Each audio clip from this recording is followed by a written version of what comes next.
is a dolly over here that I had in the garage just so I could move it around really easy. There's a tray over here. I could find it at Home Depot for I don't know, $6, $7. I had this tray before. I built the frame out of wood. Why? Is because that was the only material that was available to me for free at that point. It's not going to last forever, but if I get 10 years out of it, it's still a very, very good deal.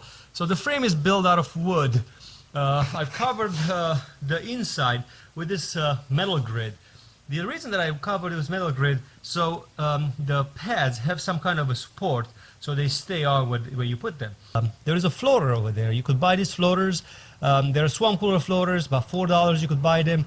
So it makes the water rise only to a certain level, so you don't have a problem where there's too much water and overfills. So you don't have to feed the system manually. You could just hook it up with a nostril over here, and the system will auto-feed itself, and then the level will always keep the water at a level that the swamp cooler can function on.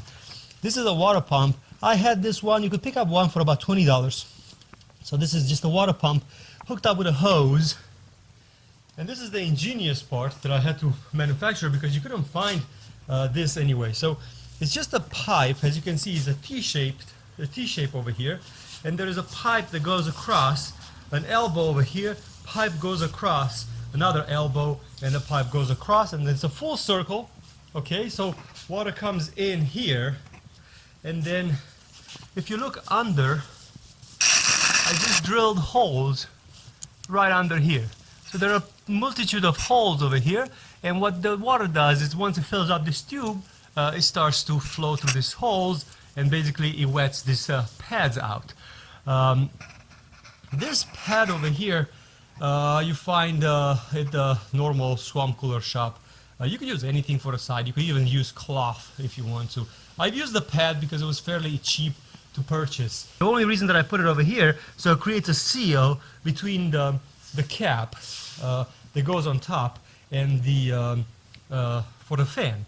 So basically how the system works is the air gets sucked in through the pad, the water circulates through the pad, so the pad gets cooled off through the evaporation of the water, and then the fan just sucks all that air from all around here, just sucks the air out, and it just puts it out wherever you want. Let me show you the top piece. So the top piece is just a piece of plywood with a big fan that I had, and I mounted it on.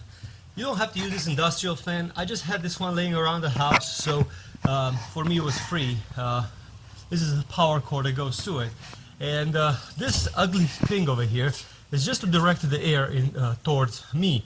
So I had some styrofoam just laying around next to the garage over there. So with some silicone I just put it together, and I have installed it over here. Very, very easy. All I did is just cut a hole into the wood, put the fan on, and that's it. You could use any kind of a fan, even if a house fan, any kind of a fan will work. And you could maximize or miniature this particular system, so you could make it bigger or smaller. There's really no size restriction as far as that goes. Okay, so I just plugged it in, so the pump system is working right now. So what's happening is this pump, as you can see, it's already pushing water through the pads. There is water dripping here, as you can see. So this pipe, it's already putting water out. See, it's just a little drip system that just gets these pads wet. So it's a continuous cycle. The cycle continues all the time, and these pads get wet. Once these pads get wet, when you put a top piece on, they want to start sucking all the temperature out of the water, and then it will create that effect, the swamp cooling effect. I'm going to show you right now. This swamp cooler pad is 94 degrees. Whereas wet is already 85, so this is dry over here, 94, whereas wet is 87. So it's already dropping, and I just turned it on right now. I think here, because I'm missing holes, this part over here is not really getting wet, so I'm going to add a couple of more holes over here. It seems that only logical just to have more. But this is working out very, very well, and as I say, the circulation of this particular system makes the evaporation process where the water just gets cool. So this is the top. This just goes in here. That's it. So I just turned it on. I'm sorry about the wind noise. And this is the temperature. It's already starting to change. It will take about 20 minutes before we'll reach the maximum power as far as like cooling.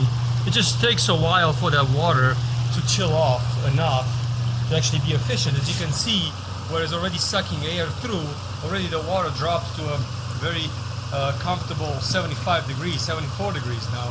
So the water is definitely, every time it circulates, is going to be less and less cool, and then it will make the system itself a lot cooler. As you can see, it's already 71 degrees, and I just literally just turned it on. So the air is gonna just get cooler and cooler and cooler, already pushing 76 degrees. And this is a hot day in Vegas, so no question about it. It's a very, very hot day in Vegas, 104, 105 degrees. But this will make it a lot more comfortable to work in your garage. At 76 degrees, this will keep your garage easily at 80. And then you could work very, very comfortable at that temperature.